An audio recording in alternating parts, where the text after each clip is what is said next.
নমস্কার বন্ধুরা, কেমন আছেন সকলে? আজকে আমি ইস্ট তৈরি করে নিয়েছি।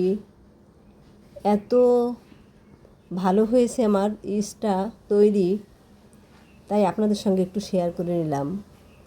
কেমিক্যাল মুক্ত নিজের হাতের তৈরি ইস্ট আপনারা সারা বছর ব্যবহার করতে পারবেন।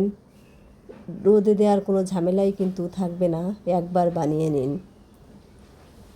এখন আমি হালকা গরম কিছু জল নিয়েছি, 1 কাপ মতো, আর দিলাম মধু। আমার কাছে মধু ছিল, তাই আমি 2 চা চামচ মধু দিয়ে ভালো করে এভাবে জলটার সঙ্গে মিশিয়ে নিলাম। আর এখন দিয়ে দেবো আমি 1.5 কাপ মতো আটা দিয়েছি, কারণ আমি আটা দিয়েও ইস্ট তৈরি হয় দেখিয়ে দিলাম। ভালো করে ফেটিয়ে নিলাম, দেখুন বুদবুদ হয়ে গিয়েছে। আর একটু আটা দিয়ে ভালো করে আবার মিশিয়ে নেব। এখন আমার রেস্টে রাখতে হবে। আমার পুরাটা মেশানো হয়ে গিয়েছে, এভাবে আপনারা মিশিয়ে নেবেন। এখন একটা শপিং ব্যাগের ভিতরে আমি বাটিটা এভাবে ঢুকিয়ে দিলাম, আর ভালো করে শপিং ব্যাগটা পেঁচিয়ে একটা ঢাকনা দিয়ে 12 ঘন্টার জন্য রেখে দিলাম। 12 ঘন্টা পরে দেখুন আমার ইস্টটা তৈরি হয়ে গিয়েছে। আর এই ইস্টটা আমি এভাবে ফ্রাই প্যানে তেল দেইনি, তেল ছাড়া দেখুন কতটা আঠালো হয়েছে।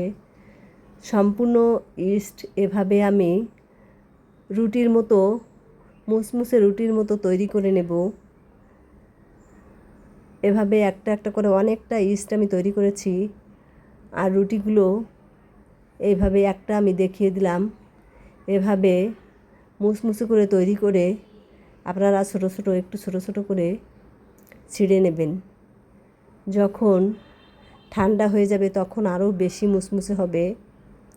আর এরপরে আমি ব্লেন্ডারে দিয়ে ইস্টটা তৈরি করে নিলাম। আর কোনো কিছুই কিন্তু দেওয়া লাগবে না, ঘরের জিনিস দিয়েই আমার ইস্টটা তৈরি হয়ে যাবে। প্রথমবারে একটু বড় দানা হয়েছে। এবার আমি যেহেতু আমি ব্লেন্ডারে দিয়েছি, তাই গরম হয়ে আরও মুসমুসে হয়ে গিয়েছে। আরেকবার দিয়ে দিলাম, আরেকবার দিয়ে একদম ছোটো দানা করে নিয়েছি। এখন আপনারা সারা বছরের জন্য ফ্রিজে রেখে দিতে পারবেন, আর যে কোনো সময় ব্যবহার করে রুটিতে, পাউরুটিতে ব্যবহার করতে পারবেন। কম বেশি হলেও কিন্তু কোনো সমস্যা নেই। যতটা খুশি বেশিও দিতে পারবেন, কমও দিতে পারবেন, তাতেও কোনো ঝামেলা হবে না। ধন্যবাদ সকলকে, ভালো থাকবেন।